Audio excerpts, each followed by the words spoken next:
Oke, assalamualaikum warahmatullahi wabarakatuh. Selamat pagi semuanya. Perkenalkan, kami dari Offering B23 dari salah satu kelompok yang akan mempresentasikan mengenai Cognitive Behavior Therapy and Counseling. Oke, di sini perkenalkan, nama saya Dika Revalina Novara. Dan di beberapa materi kami mempunyai 8 materi. Yang pertama yaitu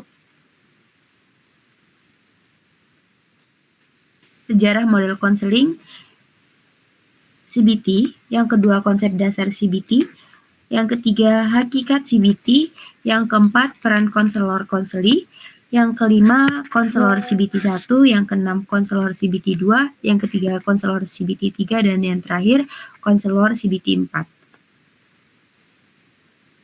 Oke, selanjutnya yaitu ada sejarah model konseling CBT.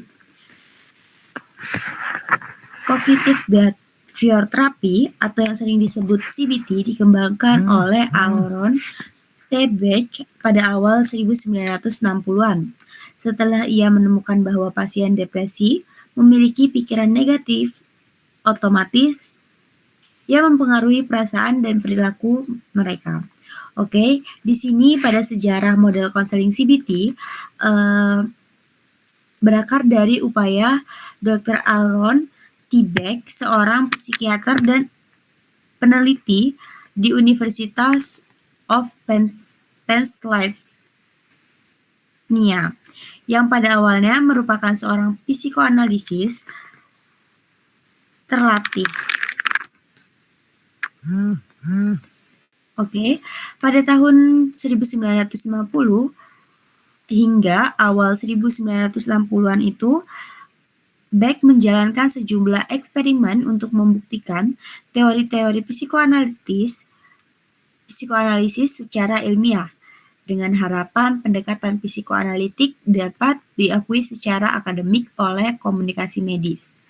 Nah, di dalam salah satu asumsi utamanya itu, psikoanalisis saat itu adalah bahwa depresi terjadi karena kemarahan dan yang diarahkan ke dalam diri.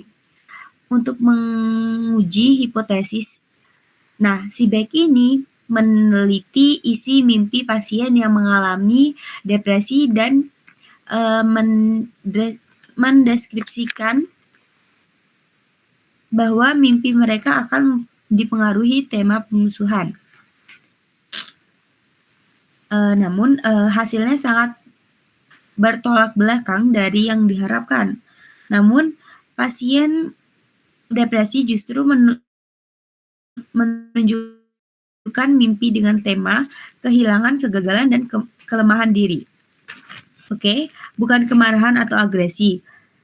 Namun penemuan ini menjadi titik yang sangat penting bagi Beck dalam mempertanyakan validitas teori-teori psikoanalitis. Nah, ketika Beck lebih mendalami wawancara klinis dengan pasien, dia itu menemukan adanya dua arus pikiran dalam benak si konsel itu.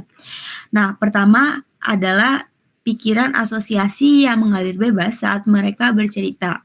Dan keduanya yaitu pikir-pikir evaluasi yang muncul secara cepat, spontan, dan negatif terhadap dirinya sendiri. Yang ia kemudian sebut sebagai pikiran otomatis. Pikiran-pikiran itu seringkali tidak disadari oleh pasien, namun sangat kuat dalam membentuk emosi dan perilaku mereka. Sebagai contoh, seorang pasien bisa merasa cemas atau sedih hanya karena secara otomatis berpikir, saya tidak cukup baik, atau orang lain pasti muak dengan saya. Nah, Beck itu mulai menyadari bahwa pemikiran-pemikiran itu tidak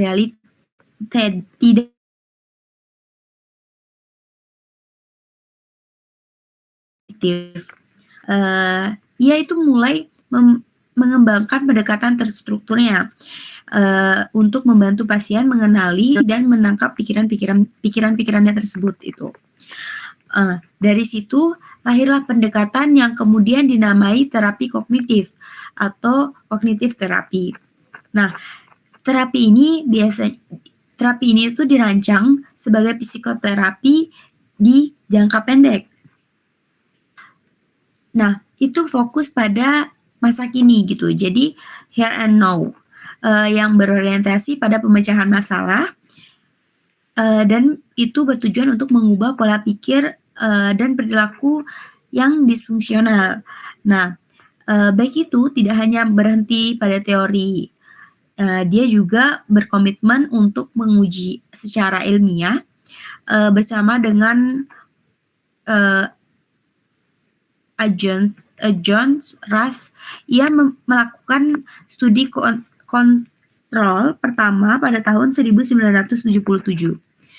Nah, dia itu membandingkan efektivitasannya itu terapi kognitif dengan salah satu obat antidepresan Impraming.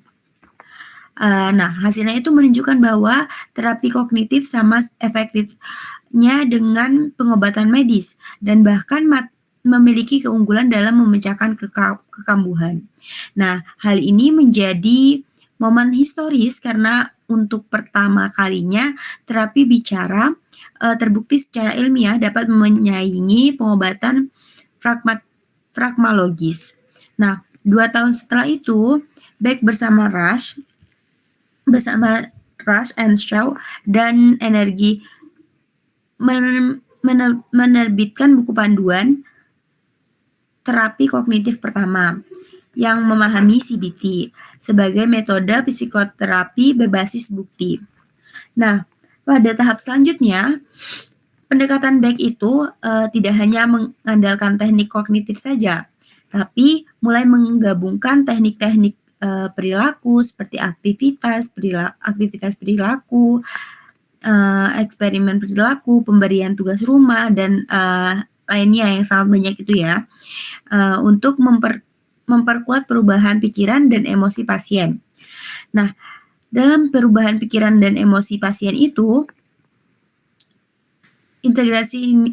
salah satu integrasi inilah yang kemudian melahirkan istilah baru atau yang kita sebut sebagai Cognitive Behavior Therapy atau CBT. Dalam model ini menyangkut dua tradisi besar dalam psikoterapi kognitif dan terapi perilaku menjadi satu pendekatan komprehensif yang saling melengkapi. Nah, CBT terus berkembang dan mulai diadaptasi untuk berbagai jenis gangguan psikologis, tidak hanya depresi. Nah, baik itu juga timnya menerapkan pendekatan pada pasien dengan gangguan kecemasan, seperti gangguan panik, fobia, gangguan obses kompulsif, nah, atau yang sering disebut dengan OCD dan yang lain-lainnya. Dalam penyesuaian itu dilakukan pada fokus terapi, teknik intervensi, dan durasi perawatan tergantung jenis gangguan dan karakteristik pasiennya, seperti itu. Misalnya pasien kecemasan perlu lebih banyak menghadapi ketakutan dan menilai ulang penafsir berlebih terhadap resiko. Nah, sedangkan pasien depresi fokus pada meningkatkan aktivitas dan menantang pikiran negatif tentang dirinya mereka sendiri, seperti itu. Nah, pada pertengahan tahun 1980, Beck itu menyatakan bahwa terapi kognitif itu telah berkembang menjadi sebuah sistem psikoterapi yang lengkap. Nah, yang memiliki 3 elemen utama. Yang pertama, teori psikopatologi yang didukung bukti empiris. Yang kedua ada model teknik psikoterapi dengan prinsip dan teknik spesifik. Dan yang terakhir ada validasi dan studi klinis yang menunjukkan keefektifannya. Nah, dalam terapi ini kemudian diajarkan secara luas di sekolah-sekolah pascasarjana di Amerika Serikat. Nah, dan di berbagai negara lainnya, serta digunakan dalam beragam setting rumah sakit gitu. Praktik pribadi, sekolah, lembaga permasyarakatan, dan program-program pemulihan lainnya. Nah, CBT pun mengalami perkembangan lebih lanjut dan melahirkan aliran-aliran baru seperti REBT, DBT, ICT gitu ya. Nah, pada akhirnya CBT tidak hanya terbukti keefektifan secara klinis dan empiris, tetapi juga menjadi standar emas dalam praktik psikoterapi. Nah, dengan aplikasi yang luas dari anak-anak hingga lansia dan populasi umum hingga pasien dengan gangguan berat, perjalanan sejarah ini itu tidak hanya menemukan kekuatan pendekatan CBT dalam menghubungkan kehidupan pasien, tetapi juga menggambarkan bagaimana sebuah teori dapat berkembang secara ilmiah didasari pada dari sejarah. Bisa dilanjut kepada materi selanjutnya. Baik, yang selanjutnya adalah konsep dasar CBT yang akan disampaikan oleh saya, Data Inasa Binumaida. Bisa di next. Baik, yang pertama akan kita bahas tentang prinsip-prinsip yang ada dalam CBT. Yang pertama adalah didasarkan pada konseptualisasi kognitif yang terus berkembang. Jadi, CBT ini dibangun berdasarkan pemahaman kognitif tentang permasalahan yang dialami oleh konseli, yang terus-menerus diperbaharui seiring berjalannya konseling. Jadi hal ini memungkinkan agar proses konseling ini tetap relevan dan efektif sesuai dengan perkembangannya konseli. Kemudian yang kedua adalah memerlukan hubungan terapeutik yang kuat. Jadi aliansi terapeutik atau hubungan yang solid antara konselor dan konseli ini sangat penting. Kenapa? Karena hubungan ini memungkinkan konseli supaya dia dapat bercerita dengan nyaman dan juga mampu untuk mengeksplorasi hingga mengubah pola pikirnya yang ada dalam pikiran mereka. Jadi hubungan ini didasarkan oleh kepercayaan dan kolaborasi yang baik antara konselor dan konseli. Kemudian yang ketiga adalah terus memantau kemajuan individu. Jadi pemantauan rutin atau secara kontinu ini dilakukan terus-menerus untuk menilai kemajuan konseli. Jadi hal ini memastikan agar sesi konseling ini berjalan dengan efektif dan juga meminimalisir waktu yang dibutuhkan. Jadi hal ini juga membantu konselor dalam mengidentifikasi bagian mana saja yang memerlukan perhatian lebih lanjut dan juga memastikan bahwa tujuan dari konseling tersebut tercapai. Kemudian yang keempat adalah disesuaikan secara budaya dan latar belakang individu. Jadi CBT ini perlu memerhatikan latar belakang budaya konseli dan menyesuaikan pendekatan yang sesuai dengan nilai-nilai, kemudian keyakinan hingga norma budaya dari individu atau konseli. Jadi hal ini memastikan bahwa konseli sekali lagi dapat bercerita dengan lebih nyaman dan juga mampu untuk mengeksplorasi sesuai dengan kecenderungan mereka. Kemudian yang kelima adalah menekankan pada hal-hal yang positif. Jadi konseling CBT ini dia berfokus pada semacam kekuatan atau hal-hal positif yang dimiliki oleh konseli sehingga membantu mereka dalam mengenali dan memanfaatkan kekuatan internal mereka sendiri untuk mencapai perubahan yang diinginkan di masa mendatang. Kemudian bisa di next.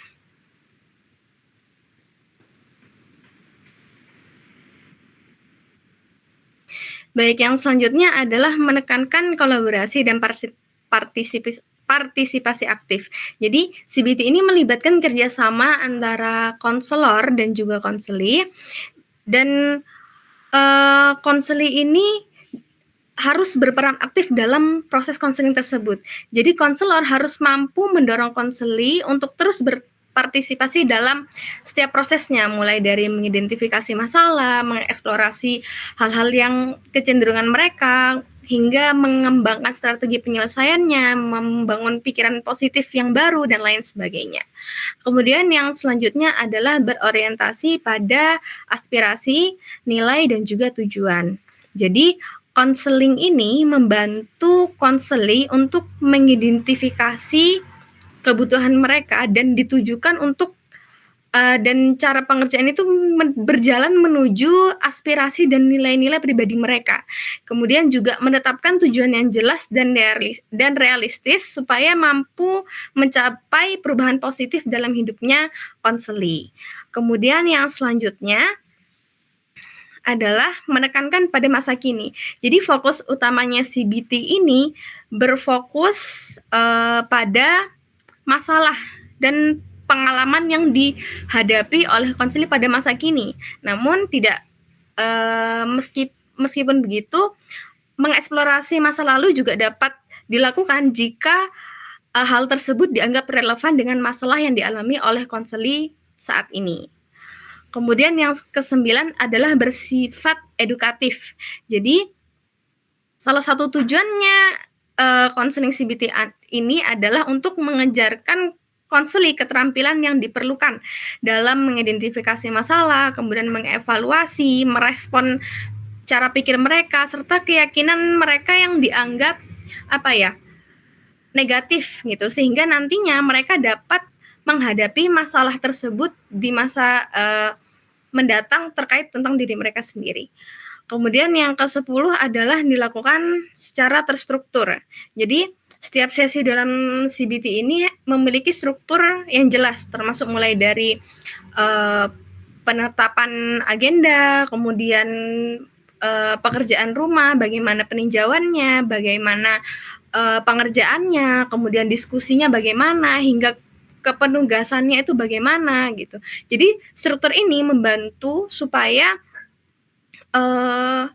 waktu yang dilakukan itu dapat digunakan secara efisien. Kemudian bisa di next.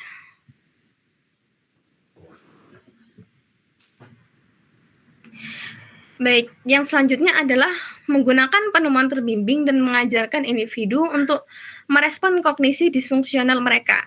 Jadi, konselor ini membantu konseli, membimbing konseli untuk mengeksplorasi permasalahan mereka, mengeksplorasi diri mereka, hingga menantang pikiran dan keyakinan mereka yang dianggap negatif atau disfungsional, sehingga nantinya mereka akan terdorong untuk menemukan solusi dan juga perspektif atau cara berpikir yang baru.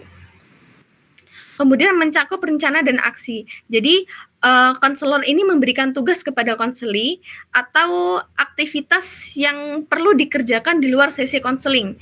Jadi hal ini berguna untuk memperkuat pembelajaran atau mengokohkan keterampilan baru dalam kehidupannya sehari-hari. Kemudian yang terakhir adalah menggunakan berbagai teknik untuk mengubah pemikiran, suasana hati, dan juga perilaku. Jadi CBT ini memanfaatkan berbagai teknik kognitif untuk membantu konseli mencapai perubahan yang diinginkan dalam hal pemikiran, pola pikir, perasaan, hingga perilaku. Kemudian bisa di next.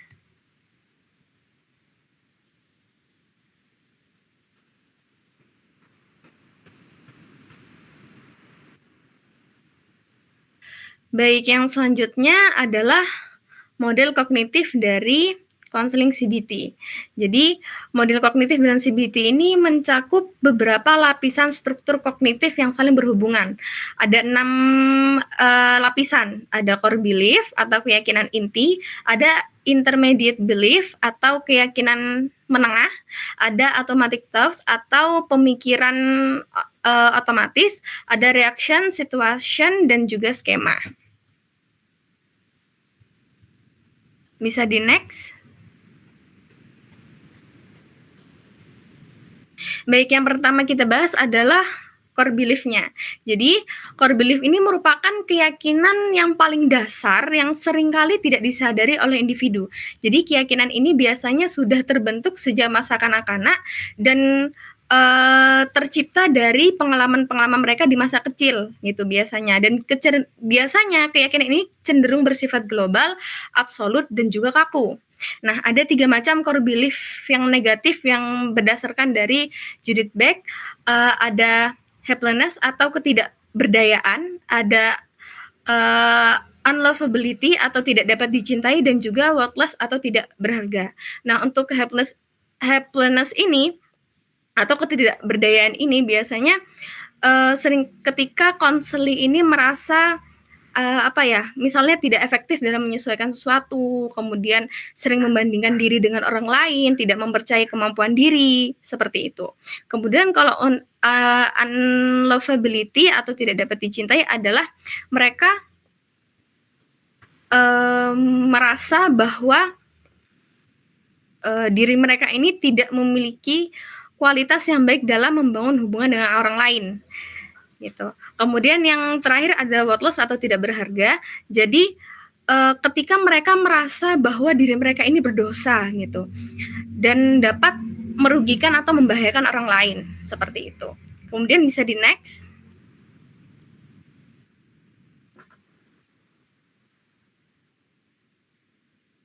Nah, berikut adalah contoh core belief yang positif dan negatif. Nah, ketika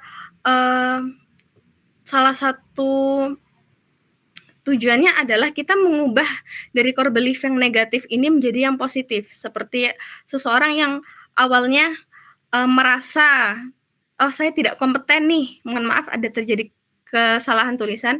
Jadi misalnya dia merasa tidak kompeten dalam menyelesaikan sesuatu, itu adalah bentuk dari ketidakberdayaannya dia, ketidakmampuannya dia untuk menyelesaikan suatu hal tersebut. Nah, kita ubah, kita dalam CBT ini kita mencoba untuk merubahnya menjadi dia bersikap lebih sportif.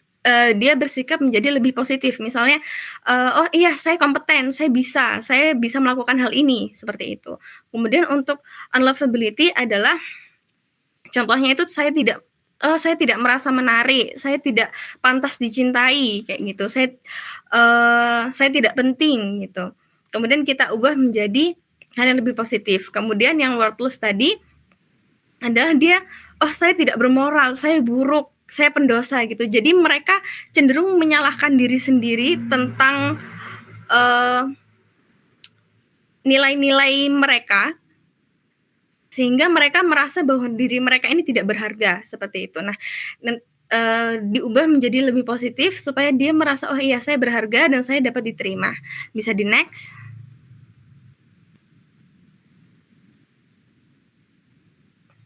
Bait yang kedua adalah intermediate belief atau keyakinan menengah. Jadi keyakinan intermediate belief ini merupakan keyakinan turunan yang yang diturunkan dari core belief-nya tadi. Jadi misalnya nih dia berpandangan bahwa oh saya tidak kompeten, kayak gitu. Kemudian ada 3 macam intermediate belief dari attitudes atau sikap, rule atau aturan, dan juga assumption. Jadi misalnya contohnya core belief-nya adalah oh saya tidak kompeten, saya tidak merasa kompeten. Kemudian attitudes-nya dia adalah sikapnya dia.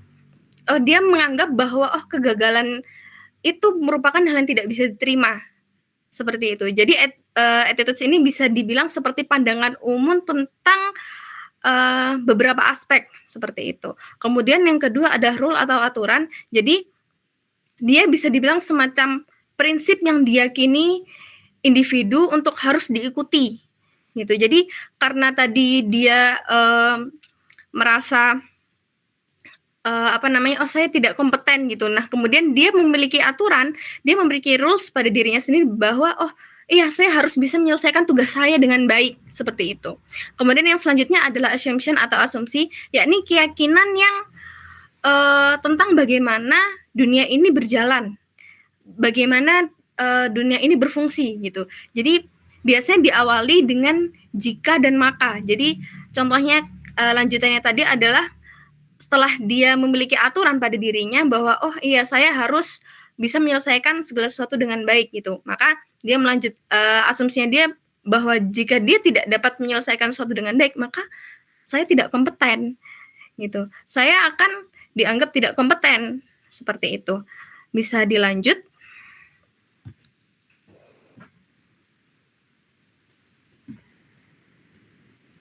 Baik, ini adalah contoh dari intermediate belief yang negatif. Jadi bisa dilanjutkan.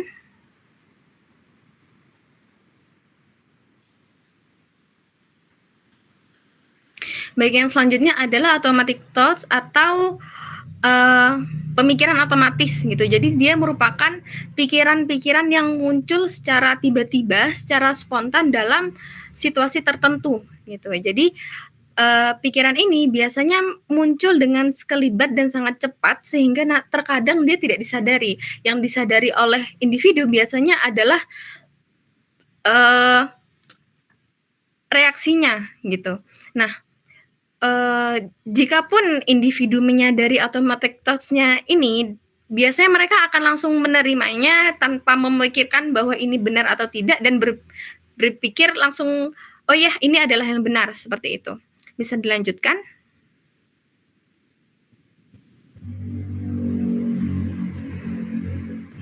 Nah, baik. Kemudian yang selanjutnya adalah reaction. Jadi reaction ini adalah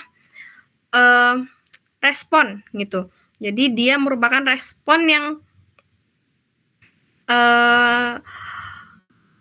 dihasilkan dari automatic thoughts-nya tadi. Jadi reaksinya itu dapat dalam bentuk emosi, perilaku, dan juga bahkan dalam respon fisiologis gitu. Karena seperti yang dikatakan barusan bahwa automatic thoughts-nya itu seringkali terjadi dengan cepat. Jadi biasanya bukan automatic thoughts-nya yang disadari, tapi reaction-nya itu, reaksinya tersebut yang disadari oleh individu. Bisa di next. Nah iya, reaksi yang ditimbulkan itu biasanya dibagi menjadi 3. Yang pertama emosi, yakni perasaan yang dialami, kemudian perilaku, mohon maaf itu ketukar. Yang kedua adalah respon fisiologis, jadi perubahan dalam tubuh mereka. Kemudian yang ketiga adalah perilaku, yakni tindakan yang diambil sebagai respon terhadap pikiran dan emosi tersebut.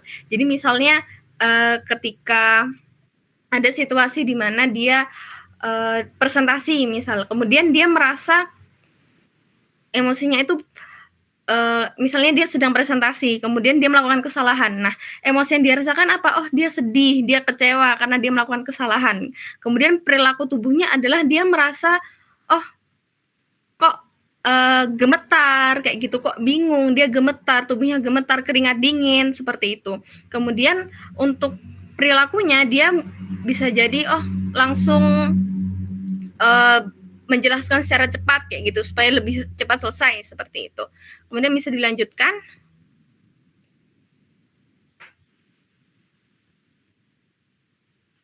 Nah, baik, yang selanjutnya adalah situation atau situasi. Jadi dia merujuk pada kejadian atau peristiwa yang dapat memicu automatic thoughts-nya tadi. Jadi situasi itu dapat berupa kejadian eksternal, misalnya interaksi sosial, kemudian misalnya ada pekerjaan, atau mungkin juga bisa disebabkan oleh kejadian internal dalam diri mereka. Misalnya ingatan gitu, dia mengingat suatu peristiwa seperti itu, atau dia merasa apa gitu. Jadi pemahaman terhadap situasi yang memicu automatic thoughts-nya ini perlu untuk ditelaah supaya konselor dapat mengidentifikasi pola responnya dari konseli. Bisa dilanjut.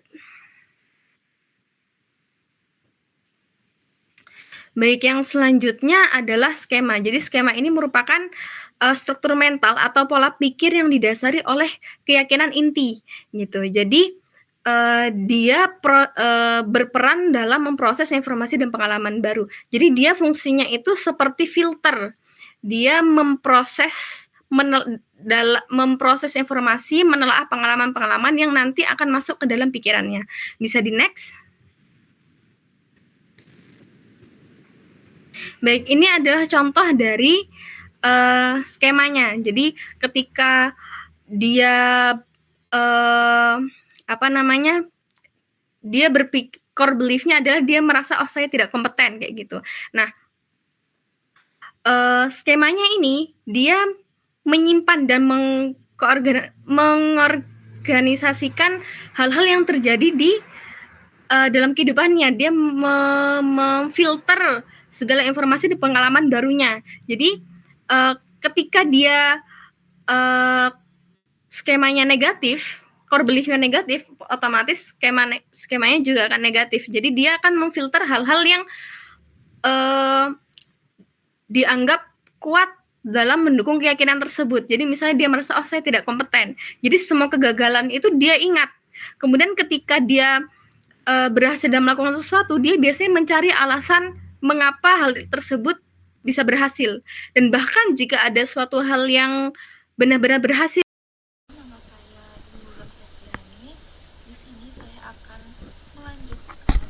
presentasi dari rekan saya yang di sini saya akan mempresentasikan tentang hakikat konseling CBT. Nah, pada hakikat konseling CBT ini, konseling CBT dikembangkan oleh Aaron Beck pada awal tahun 1960-an yang disebut dengan terapi kognitif. Dan sekarang, seiring berkembangnya zaman, diubah menjadi terapi perilaku kognitif. Nah, si Beck ini pada 1964 mulai merancang psikoterapi ini secara terstruktur, jangka pendek, dan berorientasi pada masa kini, dan untuk penderita depresi. Jadi, konseling ini berorientasi pada masa kini dan tidak merogoh ke masa lalu. Terus konseling ini diarahkan untuk memecahkan masalah saat ini dan memperbaiki pemikiran dan perilaku yang tidak sehat ataupun disfungsional. Jadi konseling ini tuh menggali pemikiran irasional dari si konselingnya. Terus pendekatan CBT ini didasarkan pada analisis terhadap pemikiran, keyakinan, dan tindakan yang mengganggu yang bertujuan membantu seseorang individu untuk mengembangkan kepercayaan diri yang positif, memperbaiki pola pikir yang tidak sehat, dan pemikiran-pemikiran irasional yang lainnya. Dan pemikiran disfungsional ini sangat umum dialami oleh semua hal, terutama pada kalangan muda ataupun tua gitu, jadi tidak memandang umur. Nah, ketika seseorang ini mempunyai pemikiran disfungsional atau irasional tersebut, ketika ia mulai mengevaluasi pemikiran mereka secara realistis dan adaptif, mereka cenderung mengalami keadaan emosi dan perilaku yang berbeda. Di sini sebagai contohnya, ketika seringkali seseorang mengalami pembulian, maka seorang tersebut mengalami trust issue terhadap lingkungan sekitar dan cenderung menarik diri. Jadi ketika seseorang ini mengalami perundungan ataupun pembulian kejadian yang tidak mengenakan, maka dia akan berperilaku seperti menarik diri dari lingkungan, baik itu dari teman, orang tua, ataupun dari keluarga terdekat. Terus ada rasa generalisasi atau sifat yang mensamaratakan semua sifat orang yang menyamaratakan sifat semua orang. Jadi dia berpikir bahwa semua orang itu akan membulinya, padahal orang itu belum tentu akan membulinya gitu. Jadi mereka sudah trust issue duluan tentang perspektif orang.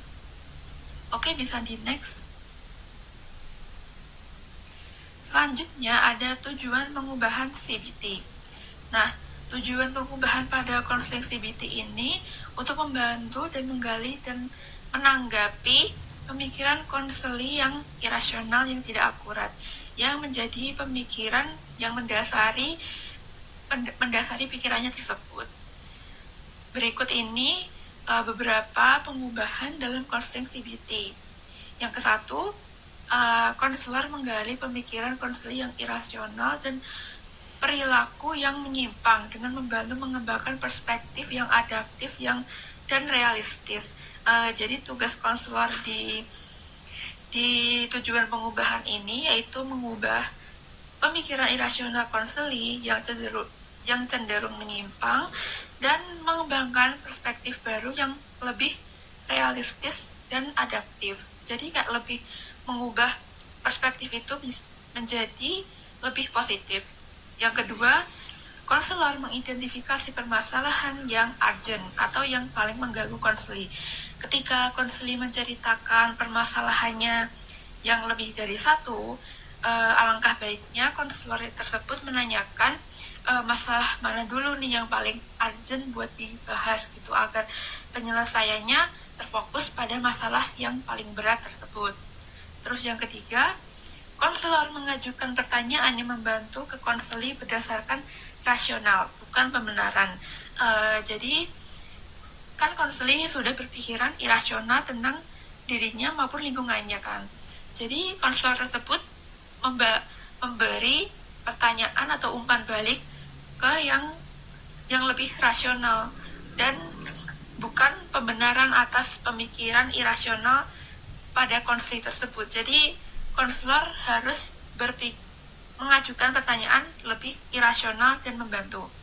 Terus yang keempat, mengevaluasi validitas pemikiran konseli dan menghilangkan rasa ketakutannya. Di sini konselor juga mengevaluasi apakah pemikiran irasional konseli tersebut bisa terbukti ataupun valid itu atas pemikirannya tersebut, atau itu hanya asumsi belaka dari konseli yang menyebabkan dia tuh menyebabkan rasa takut yang berlebihan gitu. Jadi tugas konselor di sini membantu mengevaluasi pemikiran konseli. Oke, bisa di next.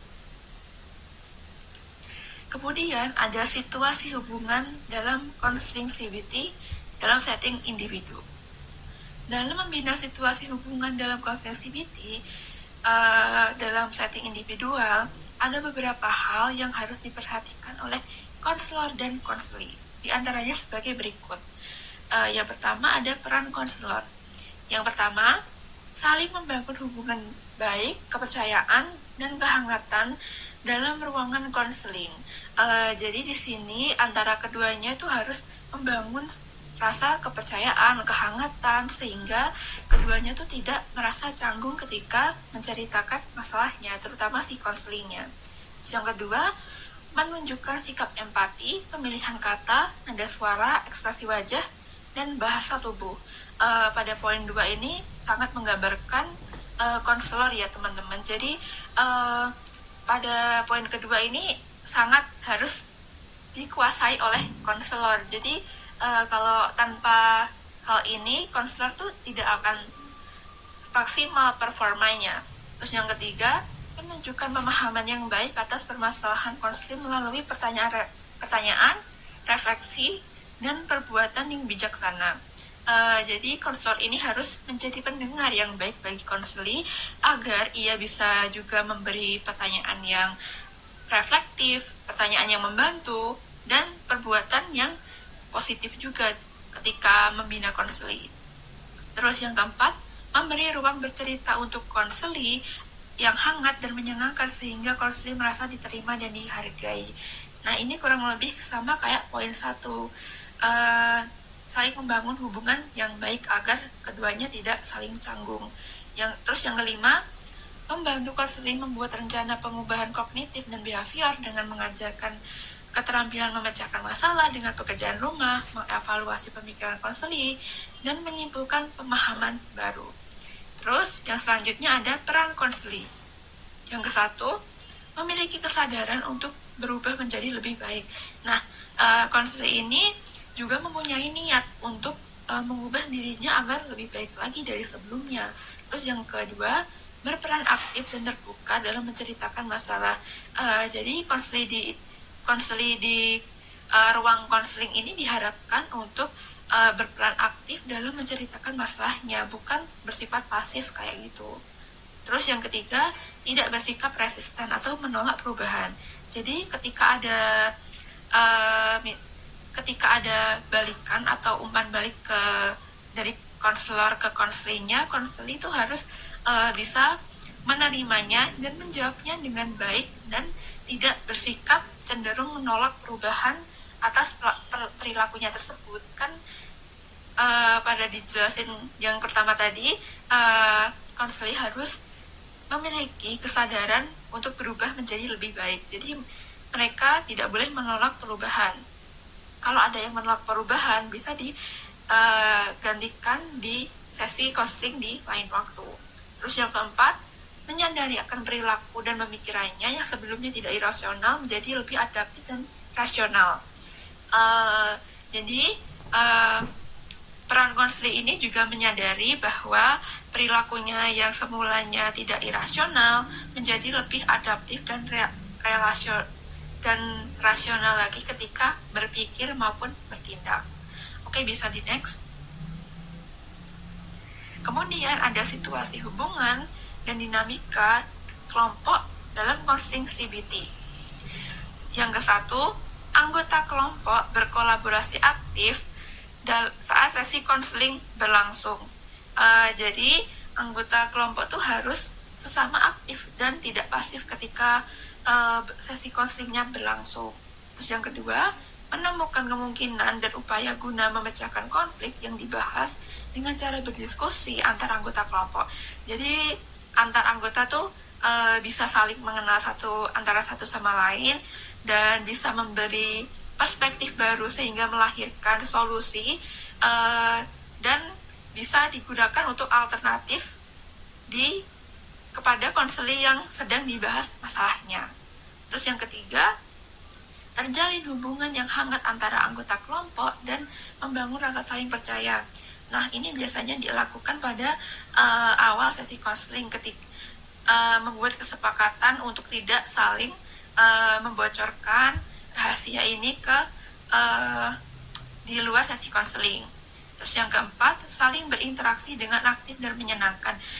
Jadi antar anggota ini harus saling berinteraksi dengan aktif dan tidak ada anggota yang pasif di sesi konseling tersebut. Terus yang kelima, belajar melakukan dispute atau konfrontasi dengan cara yang ramah, lembut, dan terkendali.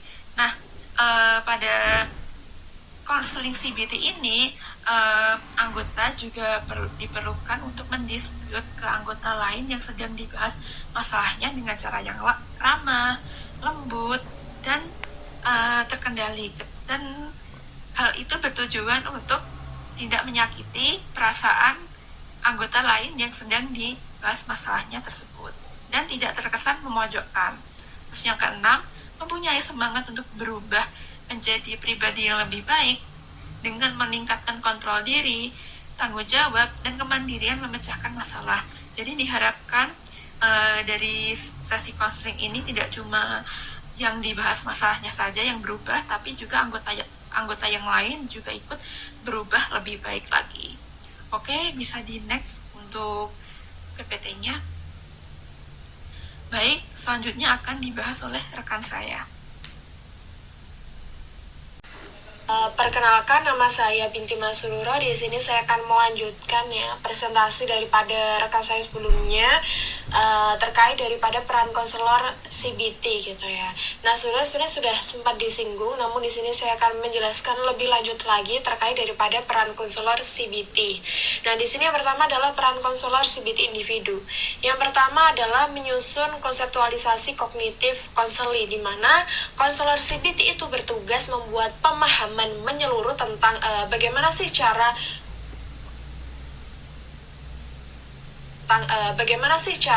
konseli itu berpikir, bagaimana mereka merasa dan juga bertindak, terutama dalam konteks masalah yang dihadapinya.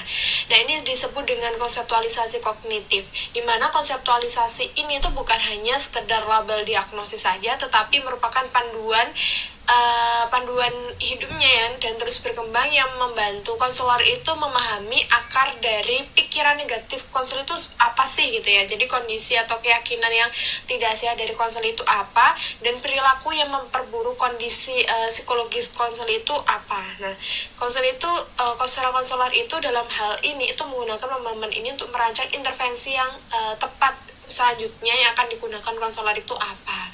Yang kedua adalah membangun aliansi terapeutik yang kuat, di mana hubungan antara konselor dan juga konseling adalah fondasi utama dari keberhasilan konseling itu.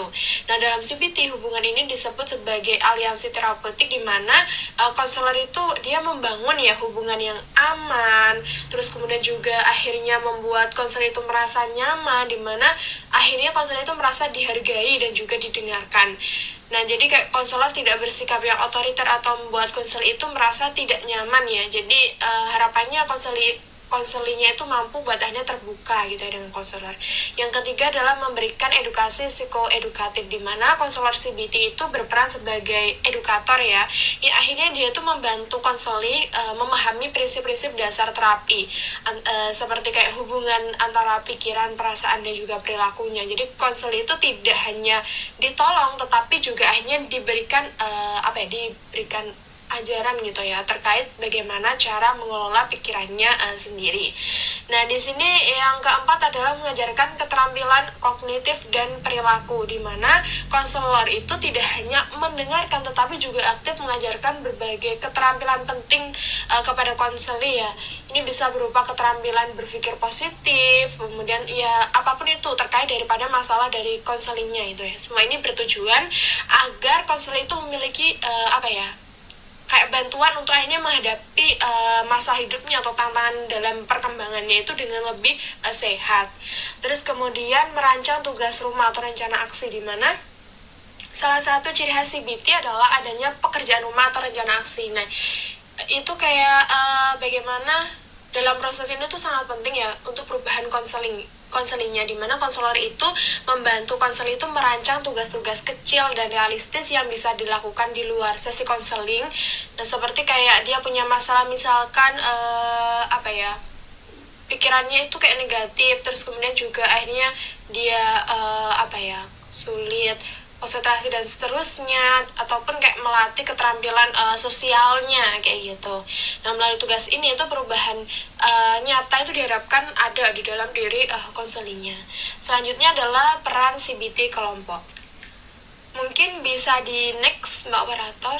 Nah, selanjutnya adalah adaptasi prinsip yang pertama adalah adaptasi prinsip CBT ke setting kelompok, di mana CBT kelompok itu dia tuh tetap kayak sebenarnya sama ya dengan prinsip dasarnya CBT individu, namun di sini dalam setting kelompok gitu ya.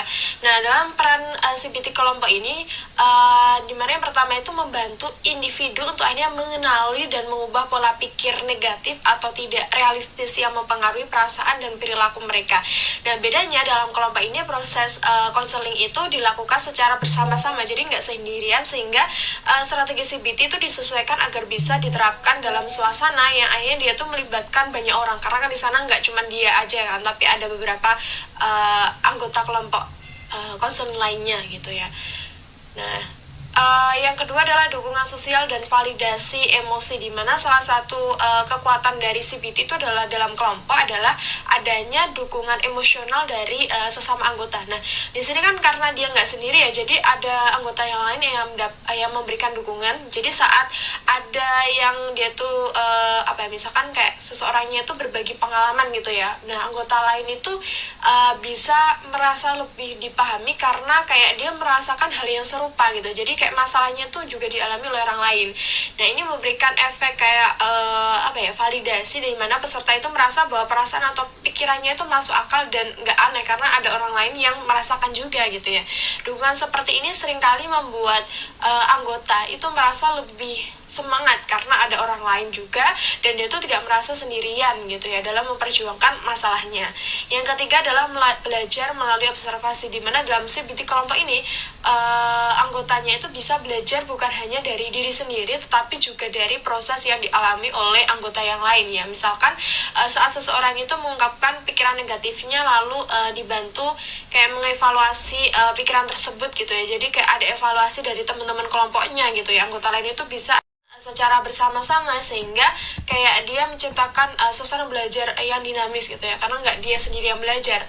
Nah, anggota itu penerapan teknik CBT secara kolektif, di mana teknik-teknik utama dalam CBT itu dia mengenali pikiran otomatis ya. Jadi eksperimen perilaku dan juga atau latihan berpikir realistis tetap digunakan gitu ya dalam CBT kelompok. Namun teknik ini gitu ya dijalankan secara bersama-sama, sehingga kayak dia menciptakan suasana belajar yang dinamis gitu ya, karena nggak dia sendiri yang belajar. Nah, anggota itu bisa saling memberikan masukan dan juga kayak ide-idenya gitu ya untuk membantu satu sama yang lainnya. Nah, selanjutnya adalah membangun empati dan perspektif baru, di mana saat mendengarkan cerita orang lain itu anggota itu akan menyadari bahwa banyak orang punya perjuangannya masing-masing. Jadi membantu mereka lebih empati dan juga belajar melihat masalah dari sudut pandang yang lain gitu. Selanjutnya next adalah pengalaman konseli, setting individu dan juga setting kelompok. Nah, di sini maksudnya di atas itu adalah kalau kita baca ya, itu ada kisahnya Sally, di mana dalam hal ini gitu ya, Sally itu dia melaksanakan sesi konseling individu, di mana ada deskripsi awal di gejala, di mana Sally mengalami depresi dan juga dia menceritakan dia mengalami depresi, kecemasan dan seterusnya setelah memulai kuliah gitu ya. Juga interaksi dalam sesi konseling, di mana Sally itu menjelaskan rutinitas hariannya seperti kesulitan bangun pagi, banyak tidur siang, kurang produktif dan seterusnya gitu ya.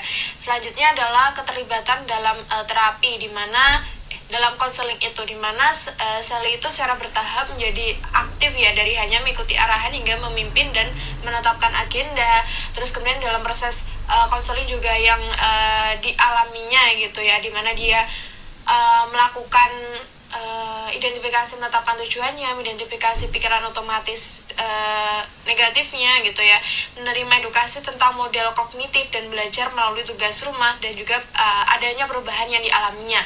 Nah, di sini ada pengalaman individu, konseling setting individu dan juga konseling setting kelompok gitu ya. Sebenarnya kurang lebih nggak jauh beda ya, cuman di sini ada perbedaannya, di mana kalau individu pastinya dia hanya antara konseli dan juga konselornya, jadi kayak hanya 2 orang aja. Jadi untuk pengalaman yang diberikan itu adalah kayak konselingnya itu merasa fokus dan diperhatikan sepenuhnya ya, karena dia lebih bebas dan aman untuk mengekspresikan pikiran dan perasaan pribadi ya, karena di sini konselor itu memberikan perhatian penuh kepadanya. Jadi kayak yang kedua adalah jadi kayak dia tuh merasa benar-benar diperhatikan. Yang kedua adalah pendekatan yang personal dan terarah, di mana konselor itu merasa bahwa interaksi yang diberikan sangat sesuai dengan masalah yang mereka hadapi, karena disesuaikan secara individual gitu ya. Jadi benar-benar kayak masalahnya sendiri. Terus kemudian merasa tertantang tapi didukung gitu ya. Maksudnya di sini adalah kayak kadang itu konselingnya itu merasa sadar ya atas pikirannya sendiri yang bisa menimbulkan rasa tidak nyaman, tapi di samping itu konselor itu yang empatik gitu ya, mereka jadi lebih berani menghadapi itu. Terus kemudian tugas rumah yang memperdayakan, di mana konselor itu belajar bahwa perubahan itu tidak hanya terjadi di ruang sesi konseling, tapi justru lewat praktik di luarnya itulah akhirnya dia merasa lebih terlihat aktif dalam proses perubahannya sendiri.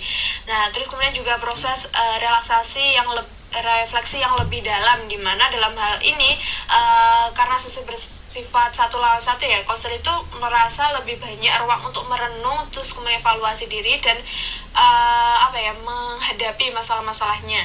Terus kemudian juga keterikatan nasional dengan konselor, di mana konselor itu bisa merasakan relasi terapeutik yang hangat dengan konselornya.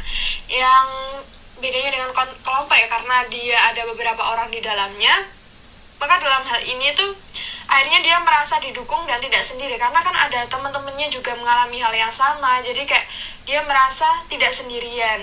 Terus kemudian juga belajar dari perspektif orang lain yang sebelumnya dia hanya dari masalahnya sendiri kayak merasa sendiri, jadi kayak dia bingung gimana cara menyelesaikan. Ternyata temennya tuh punya teknik yang lain loh kayak gitu. Terus kemudian juga mendapatkan dukungan sosial karena dia di sana saling mendukung ya, saling menyemangati satu sama lain. Jadi dia merasa bahwa di dunia ini tuh dia nggak sendiri gitu ya, jadi ada orang lain yang mau membantunya. Terus kemudian meningkatkan keterampilan sosial ya, karena di sini juga akhirnya kita nggak komunikasinya sendirian dengan konselornya, tetapi ada orang lain, anggota lain yang membuat konselor itu merasa diterima, divalidasi dan lebih bersemangat untuk berubah. Kemudian juga ada motivasi untuk mengerjakan tugas rumah tinggi, karena di sini yang mengerjakan kan nggak cuma dia sendiri ya, jadi dia merasa kayak adanya orang lain yang akhirnya juga mengerjakan yang sama gitu, jadi lebih ada apa ya, kayak semangat gitu. Kemudian juga mendapatkan insight baru dari orang lain kan, karena di sana dengan refleksi dan diskusi kelompok itu konselor itu bisa mendapatkan insight baru yang sebelumnya tuh tidak mereka sadari sendiri. Nah selanjutnya adalah proses pembentukan pembentukan kelompok CBT.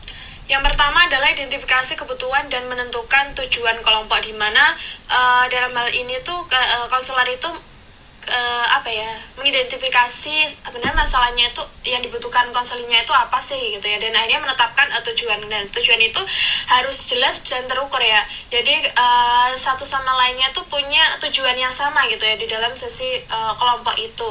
Nah di sini yang kedua adalah seleksi konseling berdasarkan kesesuaian tujuan dan diagnosis. Jadi setelah tahu konselingnya punya tujuan yang sama gitu, jadi dia membuat berdasarkan kesamaan kebutuhannya gitu. Jadi anggota dalam sesi konseling itu punya kebutuhan dan tujuan yang sama gitu. Nah di sini penting buat akhirnya memastikan bahwa setiap anggotanya itu dia berpartisipasi aktif dan juga tidak menunjukkan resiko tinggi, misalnya contoh gangguan kepribadian yang memang di sana kayak nggak bisa ditangani secara kelompok gitu ya.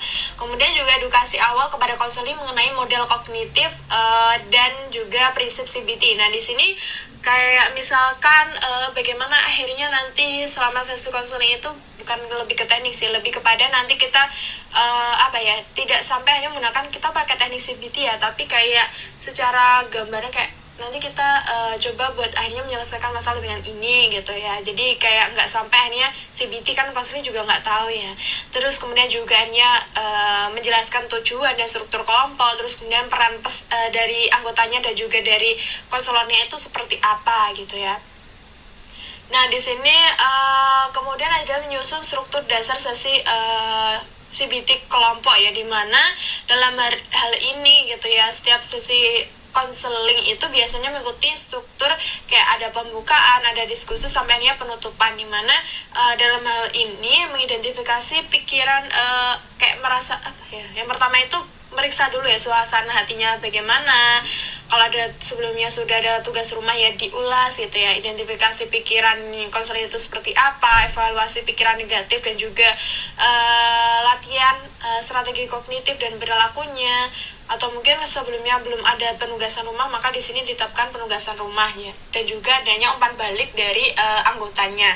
Kemudian selanjutnya adalah penerapan prinsip-prinsip CBT dalam kelompok, di mana di sini ada kolaborasi aktif ya, di mana konselor itu dan konseli itu bekerja sama untuk menyelesaikan permasalahannya, meneliti dan menguji pikiran bersama-sama ya, bukan hanya sekedar diberitahu aja.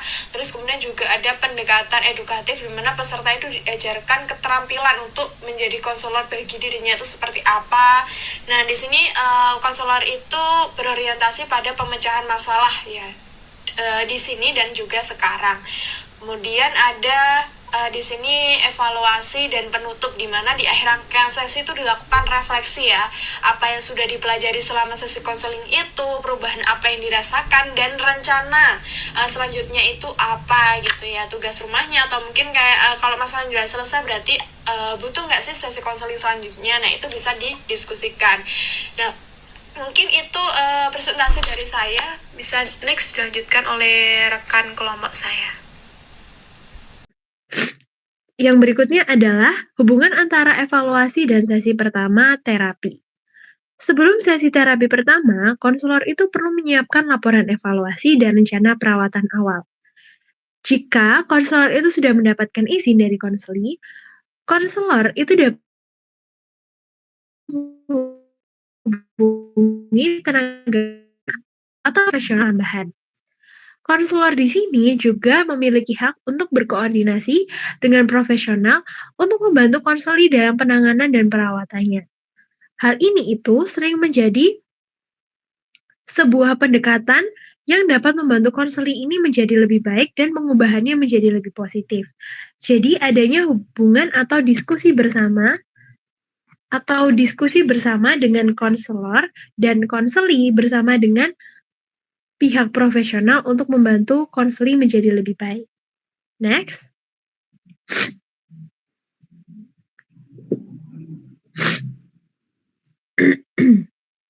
Berikutnya adalah tujuan dan struktur sesi awal.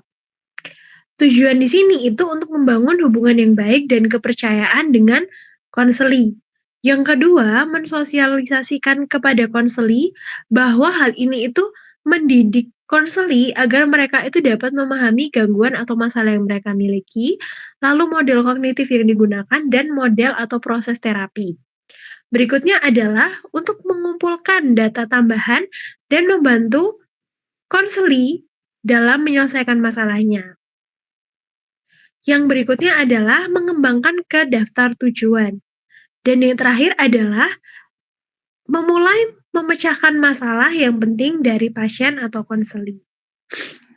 Berikutnya adalah struktur dari sesi awal atau tahapan awal.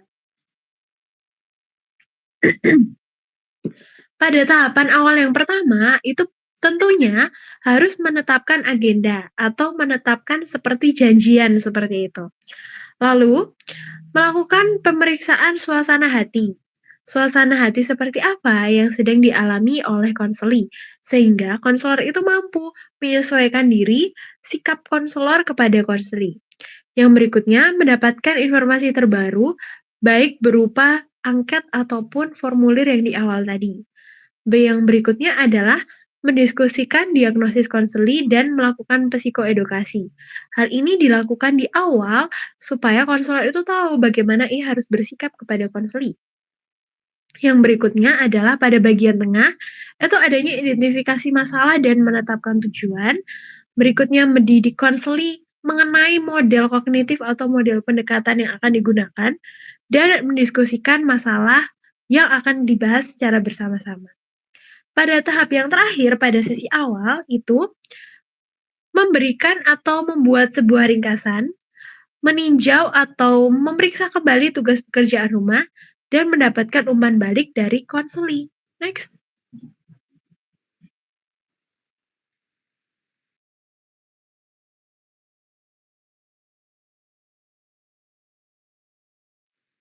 Next. Yang pertama, pada tahapan ini, mengatur agenda. Mengatur agenda ini itu penting supaya antara konselor dan konseli ini tidak bertabrakan jadwal. Sehingga pada sesi awal ini, selain jadwal, adanya hal-hal lain. Seperti melakukan hal ini secara konsisten dapat membantu mengurangi masalah kecemasan konseli. Karena mereka akan segera mengetahui alur atau hal apa yang akan dibahas. Konselor juga perlu menjelaskan alasan dibalik pemilihan topik dalam agenda. Jadi, dalam agenda ini nggak hanya mengatur jam, waktu, atau tanggal, tapi juga hal apa aja yang akan dibahas, atau penyelesaian masalah apa yang akan dilakukan, sehingga konseli ini dapat bertindak itu juga tahu apa yang harus ia lakukan, apa yang harus ia bahas, sehingga ia tidak terlalu cemas ataupun gugup. Berikutnya, pemeriksaan suasana hati. Suasana hati ini dilakukan secara singkat agar konselor ini dapat mengetahui bagaimana sih perasaan ataupun suasana hati yang dialami oleh konseli. Pemeriksaan ini membantu konselor memperoleh gambaran awal tentang perubahan atau perkembangan yang terjadi, sehingga menjadi dasar untuk menyesuaikan fokus terapi dalam sesi tersebut. Next.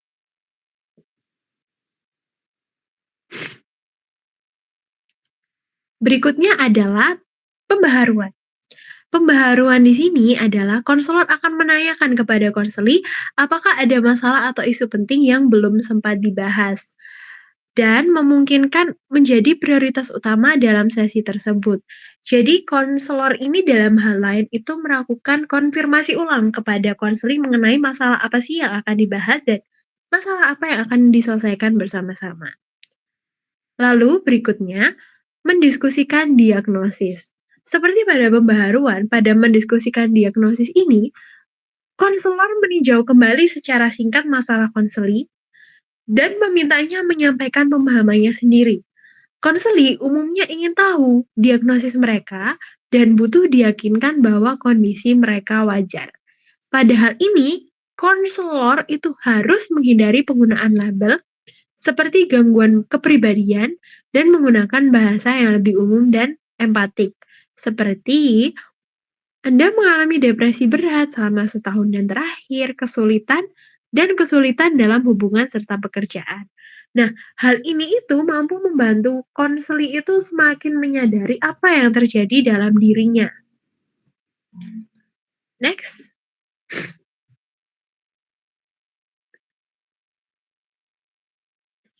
Berikutnya adalah identifikasi masalah dan penetapan tujuan. Setelah banyaknya tahap-tahap yang tadi, perlu adanya identifikasi masalah dan penetapan tujuan. Konselor di sini akan membantu konseli untuk mengidentifikasi masalah-masalah yang telah disebutkan secara lebih spesifik atau secara terperinci. Setelah itu, masalah tersebut akan diubah menjadi tujuan yang jelas dan terukur yang ingin dicapai selama proses sesi konseling. Sehingga melalui identifikasi masalah ini dapat membantu konseling memiliki arah penyelesaian yang lebih terstruktur dan lebih fokus dalam menjalani proses penyelesaian masalah. Next. Berikutnya adalah mendidik konseli atau pasien tentang model kognitif atau model pendekatan kognitif. Pada tahapan sesi awal ini penting membantu konseli memahami bahwa pikiran mereka itu mempengaruhi emosi dan perilaku. Hal ini bisa dilakukan dengan menggunakan contoh dari ucapan mereka sendiri atau dengan menanyakan apa yang sedang mereka pikirkan. Konselor juga dapat memberikan psikoedukasi dengan tentang hubungan antara situasi pemicu, pikiran otomatis, dan reaksi emosional, perilaku, serta fisik. Nah, pada tahap ini itu konselor itu perlu memberikan keyakinan atau informasi bahwa mengenai model kognitif ini yang mereka lakukan dan perilaku yang mereka lakukan itu berasal dari pikiran mereka. Next. Yang terakhir pada tahapan awal adalah umpan balik. Di akhir sesi, terutama di tahap awal terapi ini, penting untuk meminta umpan balik dari konseli. Hal ini membantu dalam memperkuat hubungan, menunjukkan bahwa konselor peduli dengan pemikiran konseli, dan memberi ruang untuk menyelesaikan kesalahpahaman. Kadang, konseli bisa salah menafsirkan ucapan atau tindakan konselor, sehingga menanyakan apakah ada hal yang mengganggu, dan dapat membantu dalam mengklarifikasi. Pada umpan balik ini, tentunya seperti yang sudah diketahui, konselor itu perlu menanyakan apa saja yang terjadi dalam sesi konseling. Apakah perkataan dari konselor bisa diterima, apakah ada sesuatu hal yang masih mengganggu dari pemikiran konseli, ataupun ada hal-hal yang lain yang masih mengganggu konseli dalam pikirannya. Berikutnya akan dilanjutkan oleh penjelasan materi dari yang lain. Oke, selanjutnya materi akan dilanjutkan oleh saya, Diana Fitriana Dia Puspitasari. Nah, masuk pada prosedur CBT yang kedua, yaitu tahap inti cognitive restructuring. Tahap inti dari cognitive restructuring menurut Donald Meigenbaum melibatkan serangkaian proses yang menekankan pengembangan keterampilan pemecahan masalah dan keterampilan mengatasi masalah atau yang biasa disebut dengan coping skills. Next.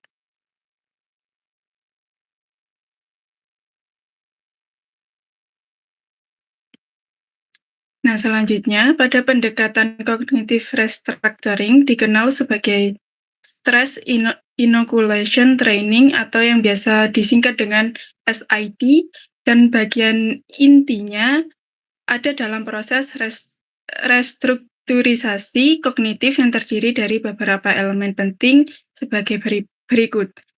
Nah, yang pertama, ada kesadaran terhadap dialog internal. Konseli diajak untuk menyadari pernyataan diri negatif dan gambaran mental yang muncul dalam situasi stres atau masalah. Nah, yang bertujuan untuk mengenali bahwa gangguan emosi dan perilaku maladaptif berkaitan erat dengan apa yang mereka katakan pada diri sendiri secara otomatis. Yang kedua, identifikasi dan evaluasi pikiran. Konselor membantu konseli mengidentifikasi pikiran-pikiran otomatis dan keyakinan yang mendasarinya, serta menantang distorsi kognitif tersebut. Dalam elemen yang kedua ini, itu mirip dengan pendekatan Beck yang menyoroti pola pikir seperti generalisasi berlebihan, inferensi sewenang-wenang, atau penalaran dikotomis. Nah, yang selanjutnya yang ketiga, rekonstruksi atau penggantian pikiran. Pikiran irasional atau maladaptif kemudian diganti dengan pikiran yang lebih rasional dan adaptif melalui latihan-latihan kognitif dan pengalaman langsung. Nah, ini tuh dilakukan dengan latihan pemecahan masalah di mana konseli belajar untuk menilai situasi secara lebih objektif dan menghasilkan alternatif solusi. Nah, yang keempat, adalah latihan dan eksperimen perilaku. Konseli dilebatkan dalam eksperimen perilaku seperti tugas bertahap dan latihan coping untuk menguji validitas pikiran alternatif dan memperkuat keyakinan baru. Aktivitas ini bertujuan membangun bukti langsung dari realitas yang lebih adaptif dan sehat. Dan yang terakhir, yang nomor 5, generalization dan transfer. Keterampilan kognitif dan perilaku yang dipelajari dilatih untuk digunakan di berbagai konteks nyata. Tujuannya agar konseli mampu mengaplikasikan restrukturisasi ini secara otomatis di kehidupan sehari-hari, termasuk dalam kondisi stres tinggi. Selanjutnya, next.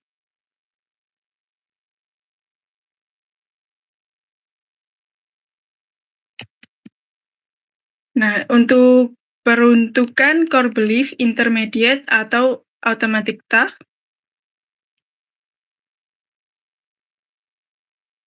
yang pertama ada core belief atau keyakinan inti. Nah, keyakinan yang paling dalam core belief ini tuh kayak keyakinan yang paling dalam terbentuk dari pengalaman hidup awal dan menjadi dasar cara kita melihat diri sendiri dan orang lain atau dunia. Nah, ciri-cirinya itu bersifat absolut, global, kaku, sering tidak disadari, dan sangat emosional. Nah, contoh dari core belief sendiri ini tuh kayak saya tidak berharga, saya tidak bisa diandalkan. Dalam konteks Meigenbaum, ini bisa berupa asumsi dasar yang membuat seseorang mengalami distress emosional kronis jika tidak ditantang dan diubah. Nah, yang kedua, intermediate belief atau keyakinan menengah. Nah, ini tuh kayak berupa aturan, sikap, atau asumsi yang berkembang dari core belief dan memandu cara kita bertindak.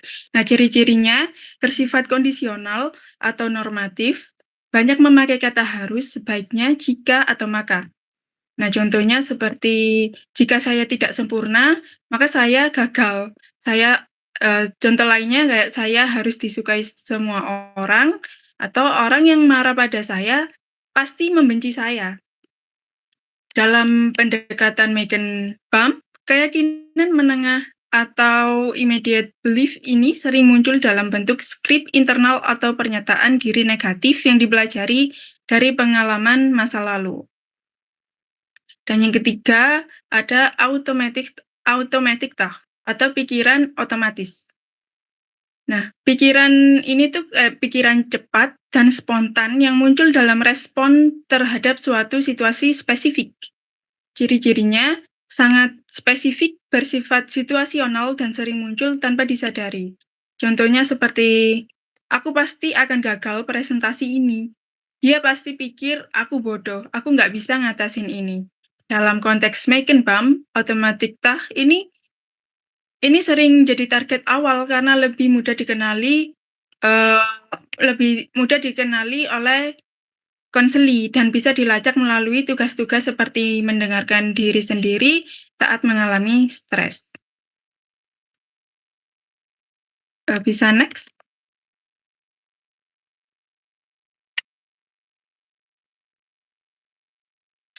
Yang selanjutnya, prosedur Donald Meikenbaum. Nah, tahapan prosedural cognitive restructuring menurut Meikenbaum itu ada 6. Nah, yang pertama ada identifikasi masalah dan dialog internal. Nah, konselor membantu konseli mengenali pikiran negatif otomatis atau automatic task yang muncul saat menghadapi stres atau masalah. Konseli diminta mendengarkan diri sendiri, mencatat pikiran-pikiran negatif, perasaan, dan perilaku yang muncul dalam situasi tertentu. Nah, contoh tekniknya itu seperti latihan self-monitoring atau pemantauan diri, atau recall situasi stres dan analisis narasi pikiran atau perasaan. Nah, yang kedua ada pengenalan hubungan antara pikiran dan emosi. Konseli dibimbing untuk menyadari bahwa emosi negatif dan reaksi maladaptifnya muncul dari apa yang mereka pikirkan, bukan dari situasi objektif. Fokus konseling adalah membuat konseli menghubungkan pikiran, emosi, kemudian perilaku. Dan yang ketiga, evaluasi dan konfrontasi pikiran. Setelah pikiran negatif diidentifikasi, konselor dan konseli bersama-sama mengevaluasi kebenaran dan kegunaan pikiran tersebut. Konseli itu kayak mulai mempertanyakan irrational belief-nya, kayak apakah ini itu realistis, apakah ada bukti sebaliknya, apa pikiran alternatif yang lebih membantu. Dalam pendekatan ini mengintegrasikan logika empiris dan Socratic questioning. Dan yang keempat, penggantian pikiran dan latihan kognitif. Konseli mulai mengganti pikiran negatifnya dengan pikiran yang lebih rasional, adaptif, dan suportif. Konselor memberikan latihan mental atau skrip internal baru yang bisa diucapkan dalam situasi nyata. Misalnya, dari yang sebelumnya itu saya akan gagal dan dipermalukan, menjadi saya bisa melakukan ini dan tidak harus sempurna. Dan yang kelima, latihan pemecahan masalah dan coping skills. Meikenbaum menekankan bahwa restrukturasi kognitif atau cognitive restructuring harus disertai pelatihan keterampilan praktis. Konseli dilatih untuk mengidentifikasi masalah secara sistematis, menghasilkan alternatif solusi, mencoba dan mengevaluasi solusi di dunia nyata. Dan fokus pada coping saat menghadapi stres akut dan menyusun ulang persepsi tentang tantangan kehidupan. Nah, yang terakhir, yang nomor 6, eksperimen perilaku dan generalisasi. Konseli melakukan tugas rumah atau homework assignment untuk menguji pikiran dan strategi baru dalam kehidupan nyata. Ini tuh bisa membantu konseli mengumpulkan bukti langsung bahwa pikiran alternatif lebih efektif memperkuat keyakinan baru. Bentuk tugas ini itu bisa berupa kayak mencatat pengalaman harian, berbicara di depan umum, dan menghadapi situasi yang sebelumnya dihindari. Dan dari prosedur Donald Megenbaum di cognitive restructuring itu bertujuan untuk membantu konseli mengembangkan cara berpikir yang lebih fleksibel, realistis, dan positif, serta meningkatkan kemampuan mereka dalam mengatasi stres dan masalah hidup secara efektif. Dan yang selanjutnya akan dipaparkan oleh rekan saya. Baik, saya Daniel Fandi Firdausi, mahasiswa ke-7 yang akan melanjutkan materi mengenai prosedur CBT 3 tahap inti dengan teknik self-instruction. Dalam pendekatan CBT, Donald Megenbaum mengembangkan teknik self-instruction yang dapat digunakan dalam tahap inti konseling atau tahap kerja konseling. Teknik self-instruction ini digunakan untuk membantu individu atau konseli belajar mengendalikan perilaku mereka melalui panduan verbal internal. Nah, teknik self-instruction ini dikenal dengan self-instructional training. Baik, next.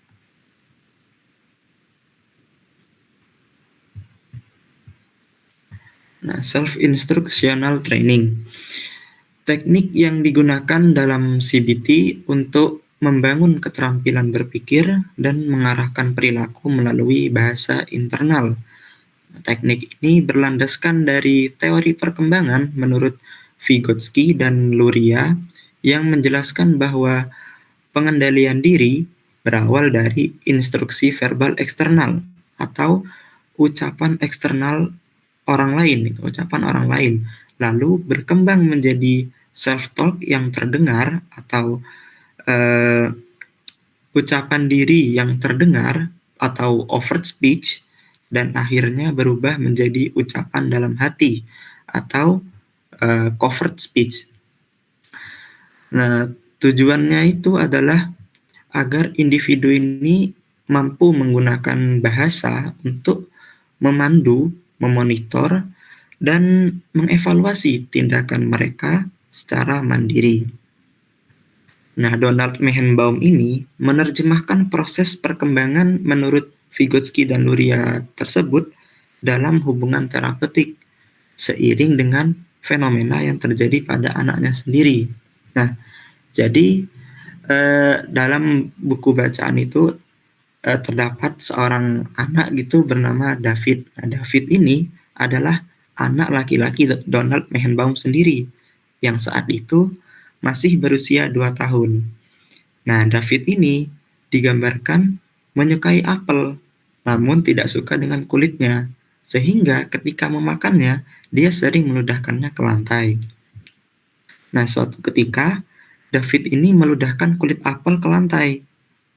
Orang tuanya sudah memberitahu bahwa kulit apel itu kotor dan harus dibuang ke tempat sampah, bukan ke lantai. Namun, orang tuanya sudah menerapkan solusi seperti memberi apel tanpa kulit, mengajari David menelan kulit apel. Nah, itu solusi seperti itu ternyata tidak efektif. David tetap mengulangi perbuatannya seperti memakan kemudian meludah begitu. Nah, suatu hari David ini diajak ke salon bersama ibunya. David ini diberi apel agar dia kan anak kecil, agar dia tuh tenang dan kondusif, tidak main-main gitu. Nah, ketika di salon diberikan apel, David mengulangi lagi. David meludahkan kulit apel itu ke lantai lagi.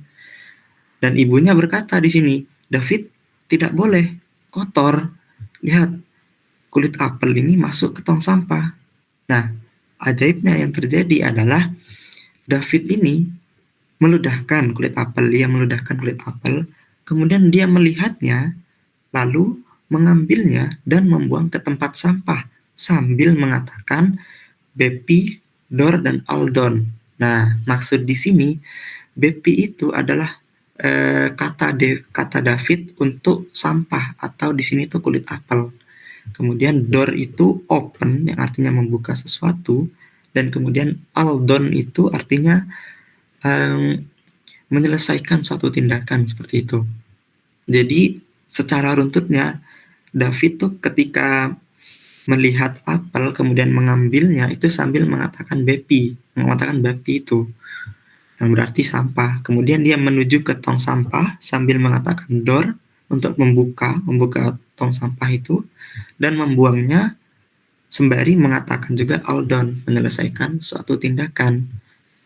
Nah, akhirnya David ini mengulangi perilaku itu beberapa kali. Ketika dia melihat sampah dan membuangnya, dia terus mengatakan baby door all done, begitu. Dan lama-kelamaan verbalisasi itu mulai menghilang. Tetapi perilaku membuang sampah ke tempat yang benar tetap bertahan, dan bahkan dalam buku disebutkan bahwa David tetap digunakan dalam hal lain seperti membuang biji anggur, gitu kalau dalam buku. Nah, jadi apa makna fenomena atau cerita ini berkaitan dengan self-instructional training? Nah, jadi cerita ini digunakan untuk mengilustrasikan proses perkembangan kontrol diri melalui tahapan berdasarkan teori Vygotsky dan Luria. Tuh. Jadi di teori Vygotsky dan Luria itu yang pertama kan disebutkan bahwa pengendalian diri itu berawal dari instruksi verbal eksternal. Yaitu kalau dalam kasusnya David itu adalah pemberitahuan dari orang tua, gitu. Kontrol oleh ucapan orang lain, dan orang tua itu memberitahu bahwa kulit apel ini kotor dan harus dibuang ke tempat sampah. Nah, gitu. Lalu berkembang menjadi self-talk yang terdengar, ucapan diri sendiri yang terdengar, atau overt speech, seperti yang dilakukan David. Itu baby door all done tadi. Dan akhirnya berubah menjadi ucapan dalam hati, atau covert speech. Akhirnya saat ini, David ini tidak lagi mengucapkan kalimat baby door all done itu dengan lantang, tetapi tetap membuang sampah dengan benar. Jadi itu adalah contoh nyata atau contoh konkretnya self-instructional training yang ditemui oleh Donald Mehenbaum sendiri. Seperti itu. Next.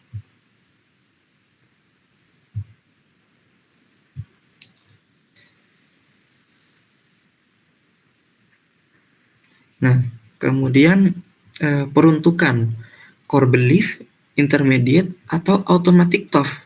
Nah, jadi teknik self-instruction ini atau self-instructional training ini secara utama ditujukan, diperuntukkan untuk merespon automatic thought yang muncul tanpa kesadaran penuh dan seringkali memicu perilaku tidak terkontrol atau perilaku maladaptif seperti impulsivitas atau bertindak tanpa berpikir, kemudian ada kegagalan meregulasi emosi, seperti itu. Nah, dengan melatih individu untuk menginterupsi rantai otomatis dan menggantikannya dengan self-instruction yang positif dan adaptif, individu ini dilatih untuk berpikir sebelum bertindak. Itu. Individu ini diajarkan untuk berhenti, berpikir, dan merespon secara terarah. Bukannya bertindak secara spontan tanpa evaluasi, seperti itu. Nah, yang menarik ini, walaupun fokusnya self-instructional training ini atau teknik self-instruction ini pada automatic thought, atau yang di sini dalam PPT disebutkan pikiran otomatis, ternyata ada dampak lanjutannya, ada dampak yang tidak langsung juga, yaitu pada intermediate, pola keyakinan yang lebih dalam, yang perlahan ikut berubah seiring perubahan gaya berpikir, terutama jika proses berpikir yang lebih reflektif mulai terbentuk dan memperkuat keyakinan positif baru dalam diri individu tersebut. Begitu. Jadi peruntukannya teknik self-instruction ini adalah automatic thought, namun ada dampak secara tidak langsungnya itu pada intermediate. Seperti itu. Next.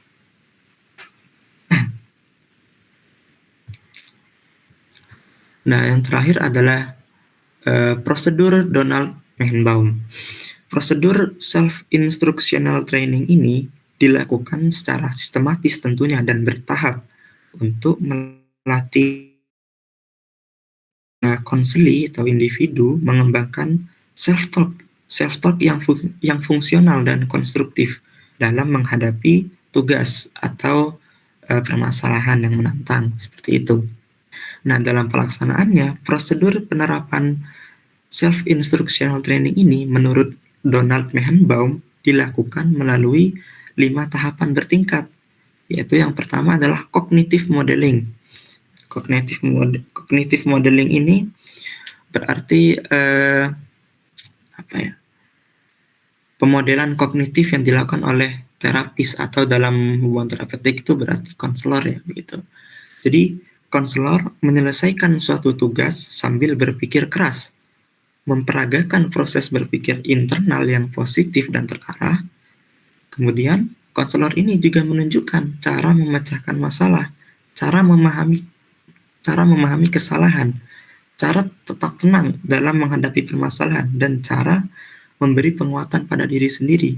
Sederhananya, cognitive modeling ini adalah di mana konselor menunjukkan cara menyelesaikan tugas sambil berpikir keras secara verbal. Itu. Kemudian lanjut ke tahapan keduanya, tingkat keduanya, yaitu overt external guidance, yaitu bimbingan eksternal oleh konselor. Nah, konseli atau individu mengerjakan tugas sambil mengikuti instruksi verbal langsung dari konselor yang mengarahkannya langkah demi langkah. Tujuannya apa? Tujuannya adalah agar individu ini mulai memahami struktur berpikir yang diharapkan. Cognitive restructuring tadi ada kaitannya. Jadi gitu, sederhananya, overt external guidance ini itu konseli atau individu mengerjakan tugas dengan mengikuti instruksi verbal dari konselor, begitu. Kemudian naik ke tahapan berikutnya, yaitu overt self guidance, bimbingan diri secara terbuka, gitu. Jadi konseli ini mulai mengucapkan instruksi kepada dirinya sendiri secara lantang, seperti yang dilakukan David tadi, Bepi, Aldan, atau kalau orang dewasa mungkin berbeda lagi. Jadi konseli ini mulai mengucapkan instruksi kepada dirinya secara lantang saat menyelesaikan tugas. Nah, hal ini melibatkan kemampuan untuk menyatakan niat, memberi petunjuk, memberi arahan, dan menilai kesalahan secara mandiri, gitu. Sederhananya, overt self guidance ini lebih ke konseli atau individu itu mulai memberi instruksi kepada dirinya sendiri dengan suara yang lantang saat menyelesaikan tugas, gitu. Kemudian tingkatan selanjutnya adalah faded self guidance, atau bimbingan diri yang diredam, gitu.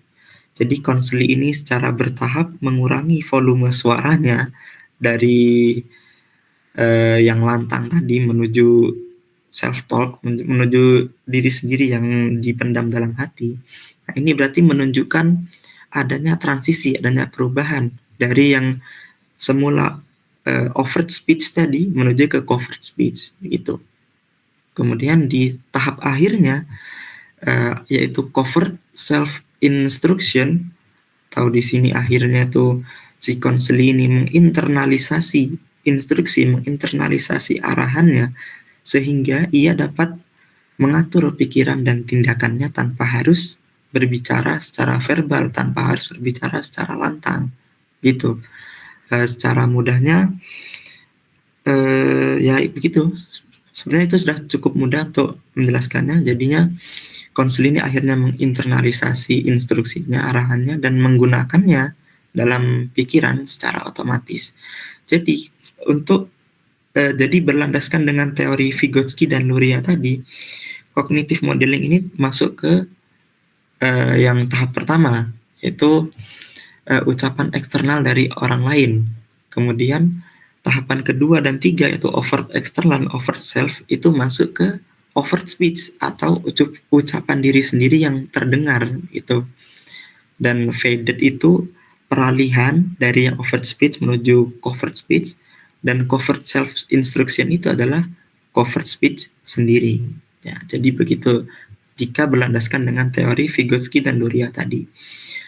Nah, yang terpenting dari prosedur Donald Mehenbaum ini tentang self-instructional training, dalam setiap tahapannya, individu atau konseling ini diajak untuk belajar menyusun strategi, memonitor tindakan, dan memberikan penghargaan diri atau self-reinforcement dengan menggunakan self-talk yang konstruktif tentunya. Baik, selanjutnya akan dijelaskan oleh teman saya.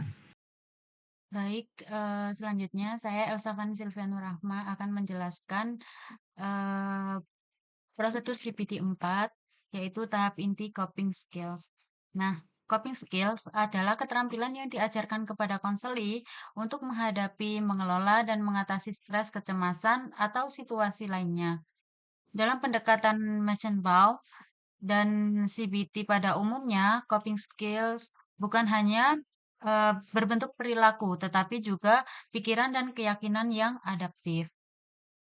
Nah, teknik coping yang digunakan dalam pendekatan Menckenbaum sering melibatkan yang pertama ada instruksi diri atau self-instructional training. Nah, pada teknik ini, konseli diajarkan untuk berbicara kepada diri sendiri dengan cara yang lebih adaptif, seperti mengatakan, "Saya bisa mengatasi ini," atau tarik nafas dalam-dalam dan fokus. Nah, kemudian yang kedua, ada latihan relaksasi dan pernafasan. Di sini, sebagai teknik untuk mengendalikan respon fisiologis saat menghadapi stres. Nah, ketika konseli belajar mengontrol tubuhnya, maka bisa lebih fokus pada pengelolaan pikirannya. Nah, kemudian yang ketiga ada pemodelan kognitif atau cognitive modeling. Nah, pada teknik ini konseli mengamati model baik secara langsung maupun dari video yang menunjukkan bagaimana mereka itu berpikir dan bertindak saat menghadapi stres maupun ketakutan. Next.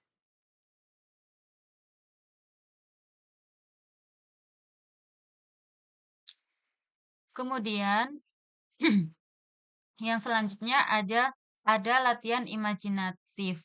Nah, di sini konseli itu membayangkan situasi yang membuat stres sambil menggunakan teknik coping yang sudah dipelajari sebelumnya. Nah, kemudian yang selanjutnya ada restrukturisasi kognitif. Pada teknik ini, konseli belajar mengidentifikasi pikiran yang irasional dan menggantinya dengan yang lebih adaptif. Nah, kemudian yang selanjutnya ada inokulasi stres. Nah, program pelatihan 3 fase, edukasi, latihan, dan penerapan. Nah, untuk meningkatkan daya tahan konseli terhadap stres yang sedang dihadapinya. Next.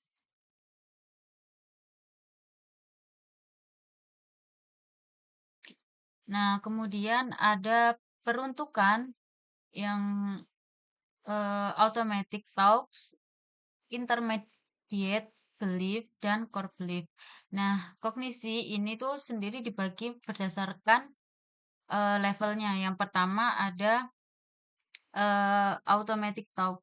Nah, pikiran cepat dan spontan seperti saya akan gagal, saya tidak sanggup. Nah, ini adalah target awal dalam banyak intervensi. Nah, pada automatic talk ini itu pikirannya itu bisa datang secara spontan. Nah, biasanya ini tuh muncul secara tidak sadar dan tampaknya langsung bikin si konseli itu cemas, marah, malu, ataupun sedih. Kemudian yang selanjutnya ada intermediate belief. Nah, di sini aturan dan asumsi seperti kalau saya gagal, saya pasti bodoh, ataupun saya harus menyenangkan semua orang. Nah, mungkin ini tuh nggak diucapin secara langsung, tetapi ini tuh ngarahin cara berpikir si konseli itu setiap harinya. Kemudian yang ketiga ada core belief. Itu keyakinan paling dalam seperti saya tidak berharga ataupun dunia ini berbahaya. Nah, core belief ini bisa menjadikan hidup itu merasa berat banget kalau nggak segera ditantang. Kayak kalau nggak ditantang tuh pasti merasa kayak hidup tuh pasti berat banget. Nah, makanya CBT itu berusaha pelan-pelan ngebongkar dan mengganti dengan keyakinan yang lebih sehat, seperti kayak, "Aku layak dihargai walaupun aku tuh punya kekurangan," gitu. Nah, Machenbaum secara umum itu, menarget automatic thought terlebih dahulu sebelum, level-level selanjutnya. Next. Kemudian yang terakhir ada prosedur Donald Menckenbaum Stress Inoculation Training atau SIT. Nah, di sini itu terdiri dari 3 fase utama. Yang pertama ada fase edukasi. Di sini konselor itu menjelaskan tentang stres dan respon konseli secara psikologis dan fisiologis. Nah, kemudian si konseli diajak mengenali hubungan antara pikiran, perasaan, dan perilaku. Nah, kemudian yang kedua ada fase latihan. Eh, Pada fase ini tuh konseli mempelajari dan berlatih keterampilan coping, eh, bisa self-instruction, relaksasi, atau restrukturisasi kognitif. Nah, yang latihan disesuaikan dengan tahap-tahap stres sebelum, selama, dan setelah situasi stres. Next.